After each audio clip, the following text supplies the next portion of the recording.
This is Placate with Classic Offensive News. This is the part of the video where I'd say that Zool and team are working on a standalone installer and download system, but they're finished it, or at the very least, it's slated to release on Wednesday, March 12th, 2025. The game is going to release on Wednesday, March 12th, 2025. Standalone, but it's going to release. The current plan is for the game to boot up on CS2's app ID such that the CSGO workshop, the invite system, and so on just work seamlessly. As said in previous videos, at this point they're done waiting for Valve to take the Steam version of Classic Offensive out of retirement. If it happens, cool, though it probably won't for a number of reasons speculated about in my previous long-form videos. As well, they're done waiting for a CSGO SDK. It's probably not going to happen for a number of reasons I'll explain soon, and because of reasons I've explained previously as well. So that's about it really, though I'd like to take the rest of this video to paint a clearer picture of the history of this mod so far and explain some things I've said in previous videos. This mod has been in development for almost a decade. It was approved through the old Steam Greenlight program in 2017, and Valve came into contact with the Classic Offensive team after the game reached the top position on Greenlight. Specifically, Valve's legal team talked to the Classic Offensive team about potential legal issues with the project. Zool and team got rid of the Counter-Strike name before Classic Offensive, removed allusions to other Valve IPs inside of maps, and so on. After these changes, it appeared as though Valve's legal team was happy with the mod continuing. Alright, this was the most hellish event to research, but I think I understand it now? Maybe not. Anyway, I'm sorry for getting it wrong in all my previous videos and maybe this one, but in 2021, after the Classic Offensive team was given their own Steam app ID, they finally got online play working on the Steam version of Co. Before this, servers would just refuse connections from clients that use the same Steam app ID. In 2022, something major broke, and this necessitated that the Classic Offensive team resort to using a 2020 version of CSGO that would allow for online play thanks to a hacked dedicated server. Again, this has nothing to do with the 2020 leak of CSGO source code from 2017. Confusing? Yeah, but this has nothing to do with anything illegal or wrong. They are doing things above board at this point, maybe not in the way that Valve wants them to do them, but it's their only real option, and so far it's technically not against the rules. Anyway, the only issue with this version of the game, this 2020 version of CSGO, is that it had major security exploits that would need to be patched in some way. The Classic Offensive team's only reasonable solution was to patch the binaries of this 2020 version of CSGO in order to implement official security patches from newer versions of CSGO. Currently, the mod still uses this 2020 version of CSGO. Going back to late 2020, this would be the last time that Valve would respond to the Classic Offensive team directly. So I think maybe Valve knew by late 2020 that their game was going to be such a pain to mod, it wasn't worth it for them to put in the time. Maybe they were looking to source 2. Who knows? We don't know at this point. All we know is that they cut communication in 2020. The Classic Offensive team then discovered how much of a pain it would be to keep the game up to date with security patches and to make it so that people could actually connect to servers and so on. Yeah, I assume that Valve foresaw all of this and just pieced out, but who knows. In October 2024, Classic Offensive submitted a build for review that was ignored for months and months. They were finally getting to the point where they were done. They put out the store page, and in order for things to go public, Valve wanted a build to review. So fine, they sent it to them, and just silence. In December of 2024, Escalation, a member of the Classic Offensive team, and also a YouTuber, released a video explaining that the mod is awaiting review. In January of 2025, Valve retired the Classic Offensive Steam page with almost no warning. The Classic Offensive team was then sent a vague message about the mod not being the direction in which Valve wanted to take. By the way, chain of events here, the mod was retired, they found out because of SteamDB, and then they got the message from Steamworks saying that this wasn't the direction they wanted to go in. Which is kind of a shitty thing for Steamworks or Valve or whoever was responsible to do. Just pulling the plug publicly, getting all the alarm bells to sound, and then privately, afterwards, just giving a vague message about how the mod was retired for no discernible reason. But anyway, in February of 2025, the TF2 SDK was released. This is currently allowing for previously standalone TF2 mods like TF2 Classic and Open Fortress to move their mods to Steam in a way that Valve is happy with.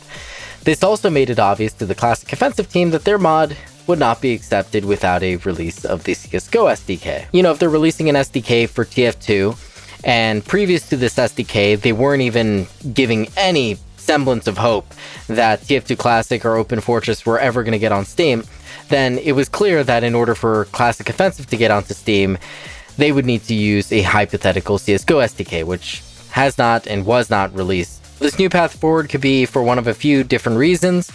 You know, maybe they don't want people using old builds of the game and hacking in security patches and stuff like that. You know, that'd be harder for Steam to go and review whether these patches were done well. Either they want security patches to always be implemented in the way that Valve intends, and they could just do that through the SDK. They want mods of their games to be set up in predictable ways. They want mods of their games to use the latest version of their games.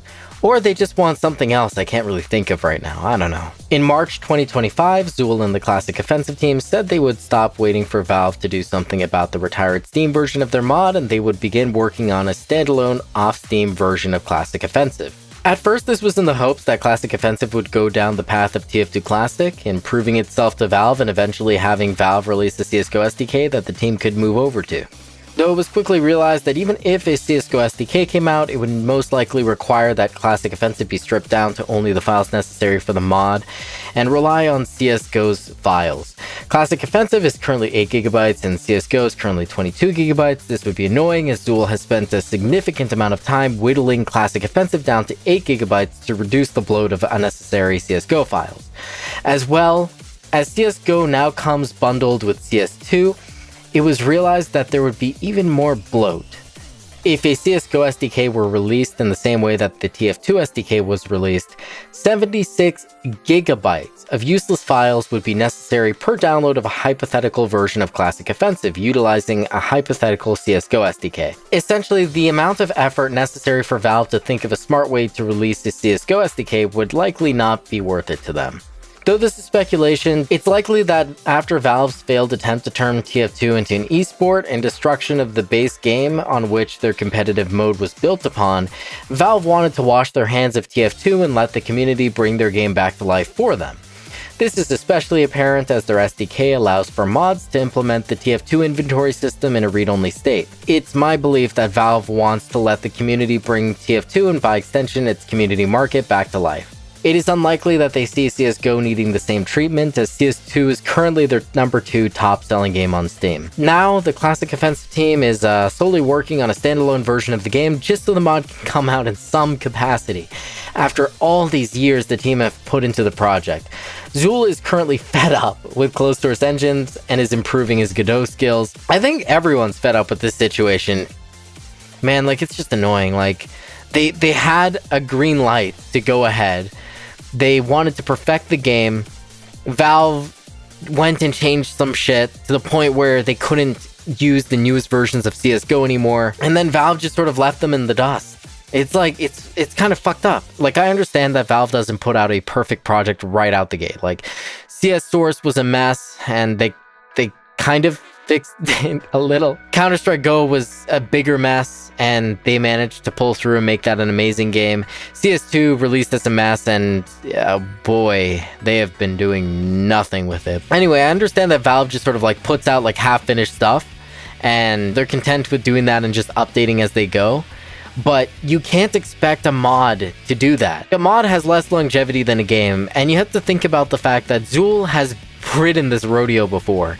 He's put out Noble Strike, which is a Counter-Strike mod that meshes Counter-Strike with Halo. And when he put out that mod, the game died within like less than a month.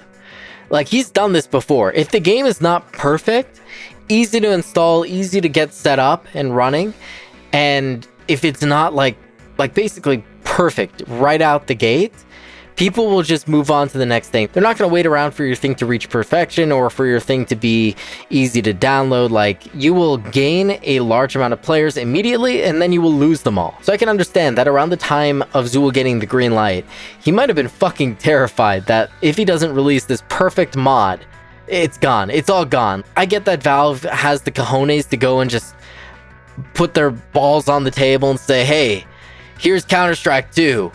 Deal with it. But like, a modder is dealing with a community of people that are not used to their product, that is trying out their product for the first time, and if it is not perfect right out the gate, boom, that's how they're gonna remember the game forever. Like, fuck, man. Like, I appreciate the fact that Zool has not, like, attacked this channel or hindered it in any way, or, like, told me in private, hey, man, maybe tone it down. Because, like, in a weird sort of way, I feel like for the past, like, month or two, this channel has been the main channel pushing information about Classic Offensive, and I've been going off the rails with it a little bit. So I appreciate that Zool has not been like, hey man, like, this is my little baby and you're like making a meme out of it, because that's not my intention. My intention is to make entertaining content out of Classic Offensive, but I can see how, like, someone else might see it as me just sort of turning it into a meme, which is not the intent. And you know, this is Zool's little baby. I don't want to hurt it in that way, but I'm glad that, like, most of the reception from this channel has been positive, and I'm glad that most of the people who've seen Classic Offensive as a result of this channel think about it in a positive way, as a positive force for Counter-Strike. That's the intention I intend with this channel. Anyway, I've kind of gone off course with this video a little bit, but I wanted to just do this tangent to explain that Zool can't just go and release a mod like half-baked. He has other stuff going on in his life. Valve can't expect him to just go and release this project like immediately, a year or two after the green light. This is a guy who's passionate about the game, avid modder, guy who built mod tools to make things easier for other people in the community. Massive pillar of the community, Zool is. And after years, they just ghosted him. They changed the game enough to where the mod was broken in newer versions, and they just ghosted him. This is like one of those memes. And then they let him build the mod for another 4 years, and then they told him that they didn't want to go in that direction anymore. Like, it's just messed up. It's just messed up what Valve did. Like, absolutely messed up. I don't think anyone should ever care about building a game in the Source engine. I don't think it's worth it. Just use Godot. Oh, the Sandbox is coming out and it'll allow you to make games in Source 2. Who cares? Who cares? When Valve is gonna dick you around however they want. I mean, look at like what's happening with Wildfire Games. I believe that's the company that made Overgrowth. Their lawsuit about the fact that you can't sell a game for a different price on a different platform. So Steam essentially has the monopoly because it's the main place where everyone is as it is, so competition can't exist. If you look at all the stuff like surrounding Valve, like that situation, if you look at the Classic Offensive situation, just like modding Source in general, if you look at the fact that it seems like Face Punch's main goal with Sandbox is a monetization system, why would they make it easy for you to go release your game when they could make more money off of it just being stuck in Sandbox? There's just a conflict of interest there. When you look at the fact that in order to make a Source mod and have it on Steam these days, you have to rely on an SDK, which may or may not exist for your game and may or may not ever come out. When you look at the fact that Facepunch is essentially being given the task of allowing people to make Source 2 games, and the direction they're going in is a little questionable. That's a whole separate video. It's just like, who cares about Source 2? Who cares about Source? Who cares about making games for this closed source engine? Who cares anymore? Ooh, it has iconic movement. Just recreate it in Godot, man. I think we've got to move on, man. I think we've got to move on from that past rose-tinted glasses view of Valve and Source. It's not like that anymore. Anyway, back on script. This whole story is one that will repeat itself time and time again if developers keep believing that Valve is the same mod-friendly company they once were. Zool's advice to new developers is just grab Godot, man. Just grab the free and open source engine. Why are you still making games on a closed source engine? Godot is a free and open source engine under, I believe it's under the MIT license. It's pretty easy to get into. I find a few things kind of confusing with it. It's kind of weird, like if you want to make like a mobile game first, then there's like one engine for that. If you want to make like a desktop game first, that also works as a mobile game, there's an engine for that, but like certain things don't work with it. And I don't know, it's like really confusing in that way that like there's like 2 or 3 different engines within Godot, and each one has its own like strengths and weaknesses, and it's like sort of just have to know what you're building before you build it, I guess. And then on top of that, you know, 2D and 3D stuff, there's different nodes and different like ways of doing things for each one. A lot of the tutorials for Godot are kind of like garbage. It's a lot of yahoos just sort of like throwing stuff together and thinking that they know what they're doing and putting up YouTube tutorials, which is good, honestly. I mean, that's the Blender community, and sometimes it has value, but you know, sometimes it just leads beginners in the wrong direction. Who knows, whatever. Anyway, that's a whole separate conversation, but the point is that Godot is still much more preferable than fiddling with a closed source engine. Anyway, that's pretty much the timeline as far as I understand it. Until the mod comes out standalone, I'd like to hold out a tiny bit of hope that Valve will respond in a positive way, maybe, hopefully. Though in reality, if this mod gets Valve to publicly respond anytime soon, it'll most likely be a cease and desist. Personally, if that happens, I'm never playing Counter-Strike ever again. I've been playing games in the Counter-Strike series since around 2011 when I started with Counter-Strike Source. I used to play it ultra casually. I really started getting into it around late 2013 with Go and stopped playing it religiously after the Revolver update. Within a few more years, by around 2020, I just stopped taking the game seriously at all and looked to playing community modes and maps and just having fun with friends. When CS2 came out, I just wasn't super impressed and didn't have too much fun with it, but I made do. Played with friends occasionally, but you know, I was playing a lot less than the tail end of CSGO. At this point, I haven't played Counter-Strike since hearing about this mod's build review being ignored in October, and I haven't bought anything on Steam in a few weeks now. I've been consuming games exclusively on GOG as of late because of their no DRM policy. I don't expect everyone to do what I'm doing, and it's cool if you keep playing Counter-Strike and buying on Steam. I'm just at this point where I'd rather do my best to stop supporting black box companies that treat their consumers with indifference and disdain. Anyway, I'd like to take a moment to straighten out some confusing points in my previous videos covering Classic Offensive. In this video, the first opinion video, I stated that I believe Classic Offensive is necessary for the longevity of Counter-Strike. In future videos, including this one that you're watching right now, I state that Valve doesn't care about a mod like Classic Offensive because they are making a killing with CS2 in terms of player numbers and monetization. Nobody pushed back against these seemingly conflicting opinions, but because I'm hyper-neurotic and believe that everyone will pick apart every little thing I say on the internet, I'd like to get ahead of this. Both points can be true. I believe that CS2's player numbers will begin to plateau and drop in the coming years if Valve doesn't begin to prioritize some sort of community or rather fun content. This can be Classic Offensive as a separate game CS2 players can jump into to de-stress, or this can be something within CS2, which is probably what Valve would prefer in order to keep their players within one program. Though Valve clearly has no time to implement such a thing themselves, so I think Classic Offensive makes more sense here. At this time, I also believe that Valve currently doesn't care about a mod like Classic Offensive, nor do they care about community or rather fun content, because they're currently making a killing with CS2 and esports. If TF2 is anything to go by, they won't care about creating or allowing the community to create a community component to CS2 until the money dries up. In short, a loud minority of hyper-competitive players solidified Counter-Strike as being the game you jump into to try your absolute hardest in 24/7. Currently, the formula is working, but how long will it take for the average person to snap out of the addiction? For me, it took about 6 years. Counter-Strike has doubled its player numbers in the past 5 years, so let's see how long the momentum lasts. There's a video from Hikes here from 5 months ago talking about CS2 and how Valve have done nothing. He ran a poll of like 20,000 people and found that most people were playing Counter-Strike 2 mainly just for drops, or just because there's no other alternative that they have. So it's not even that CS2 is this amazing game and oh, it's only fun if you play it hyper competitively and the fun component is unnecessary. No, the average person is casual. Believe it or not, it has always been like that. Like, fuck, you can go back to the console wars. Remember when the average hardcore gamer believed that everyone was like them and that, oh, appealing to casuals is a losing market? And then remember how that community of people just dried up? They just disappeared around the PS4, Xbox One era. They just like disappeared. I stopped hearing about them. I remember Xbox 360, PS3 era, I would hear about those kinds of people all the time. Review Tech USA used to push back against these people. And he was fucking right. He was fucking right. These people evaporated. You look at the average gamer on a console these days, they're playing casual shit. The average person doesn't have time to put into Counter-Strike. I don't know if this should be publicized.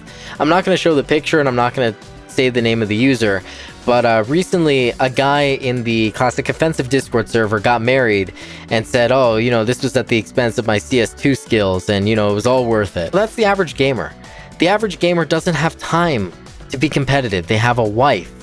They have a relationship. They have kids. They might have a job. Even if they're a kid, they might be in school, or if they're slightly older, they might be in university. The average person doesn't have time to be a hyper-competitive sweat. That is the reality of the situation, and it is a reality that the loud minority of hyper-competitive players does not want to hear. I'm sorry, man, not everyone is like you. And same as, not everyone is like me. There will always be a market for hyper-competitive esports, the same as there will always be a market for casual games. Counter-Strike has always been a blend of the two. It's always been a blend of the community having fun and the hyper-competitive esports scene. It's always been a blend, but the average person does not have a Faceit and has never had an ESEA account. I'm sorry, that's just the reality of the situation. Anyway, here's something else that's come up in my previous videos. I've been noticing a lot of friendly fire, and I'm not exempt from that observation. I partook in some of that when I expressed frustration about TF2 Classic getting on Steam before Classic Offensive, despite their use of leaked source code. I think I did that at the end of the Classic Offensive update date number 27. I've been noticing less and less of it within the past week, but regardless, I think that friendly fire isn't the way to go here. Listen, it's great that they got onto Steam. At this point, pointing fingers won't help Classic Offensive get there. I think it's fine to point out Valve's lack of consistency with this situation, but to get angry at TF2 Classic and say that it shouldn't be on Steam is another thing. Again, I'm not saying that I'm above anyone. I expressed frustration with TF2 Classic's trajectory a few videos ago, though my frustration is more so pointed at Valve. Again, it's great that they're getting onto Steam. This should be celebrated.